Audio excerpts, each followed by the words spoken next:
চলো বন্ধুগণ, একটা বাস্তব একটা কথা বলি। কথাটা খারাপ লাগলেও না, এটাই সত্যি। একটা মেয়ের সবচেয়ে পছন্দের যা কিছু আছে না, তার মা বাবাই মনে রাখে। দেখবা যে তার পছন্দের খাবার, পছন্দের যে কোনো ড্রেস বা পছন্দের যাবতীয় জিনিস মেয়েটা ভুলে গেল, তার মা বাবা বোন বা তার ফ্যামিলির মেম্বার্স বাদে কেউ মনে রাখে না।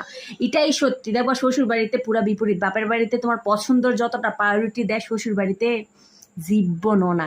তোমার পছন্দের জিনিসগুলো করাটা দূরের কথা, তারা জানেই না যে তুমি কি পছন্দ করো। বিশ্বাস করো, তোমার শ্বশুর শাশুড়ির কথা তো বাদ দিয়ে দিলাম, তোমার জামাই জানে না তোমার পছন্দ কি, তুমি কি খাইতে পছন্দ করো, তুমি কি করতে পছন্দ করো, তোমার পছন্দের জিনিসটাই তারা জানে না, করা তো দূরের কথা।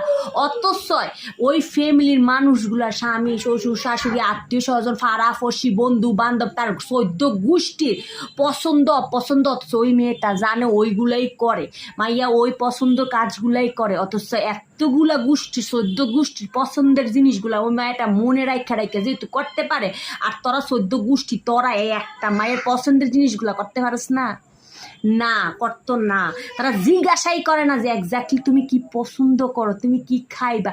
প্রত্যেকটা দিন তাদের পছন্দ মতন রান্না বান্না করা হয়, তাদের মন মতন সব করা হয়। বিছনার চাদর বিছানো, সামান্য একটা জিনিস বিছনার চাদর, সেটাও তাদের মন মতো বিছানো হয়। হে মেয়ের কোনো পছন্দই নাই। হিতে তো রোবট, হিতে রক্ত মাংস করা মানুষ না। বিশ্বাস করবা, এটাই সত্যি। তোমার আশেপাশে যত বিবাহিত মাইয়া আছে না, যাই জিজ্ঞাসা করবা যেগুলো তোমার পছন্দের জিনিসগুলো তোমার জামাই জানে, তোমার শ্বশুর শাশুড়ি জানে, জীবনও জানতো না। এটাই সত্যি। তোমাদের যদি ভালো নাও লাগে, এটাই সত্যি। হয়তো হাজারের মধ্যে 1-2টা পাইবা যারা খুব লাকি, তাদের হয়তো খুব ভালোভাবে জুটে গেছে, তার পছন্দটা তার শ্বশুরবাড়ির লোকজন প্রায়োরিটি দেয়, তার হাজব্যান্ড প্রায়োরিটি দেয়, বাকি দেয় জীবনও না। যদি পছন্দের কথা কইতে যাও, আধিক্যতা দেখাই দিব। বিশ্বাস করো, নিজের এক্সপিরিয়েন্স থেকে কইতেছি, এটাই সত্যি। যদি একটা মেয়ের পছন্দের জিনিস যদি তার হাজবেন্ড জানে, তাহলে হে মায়েরা লাকি। বিশ্বাস করো, লাকি। তারা আল্লাহ একেবারে হাতে গড়ায় বানাইয়া দিছে, যার কারণে মাইয়ের কপালে এটা জুটছে।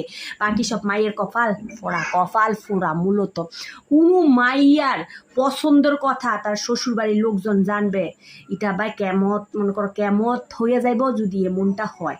খুব কম হয়। আমার ক্ষেত্রে তো মাসাল্লাহ আমার হাজবেন্ডই জানেন আমি কি পছন্দ করি। মানুষের কথা আর কি কম, কপাল লাগে এইসব।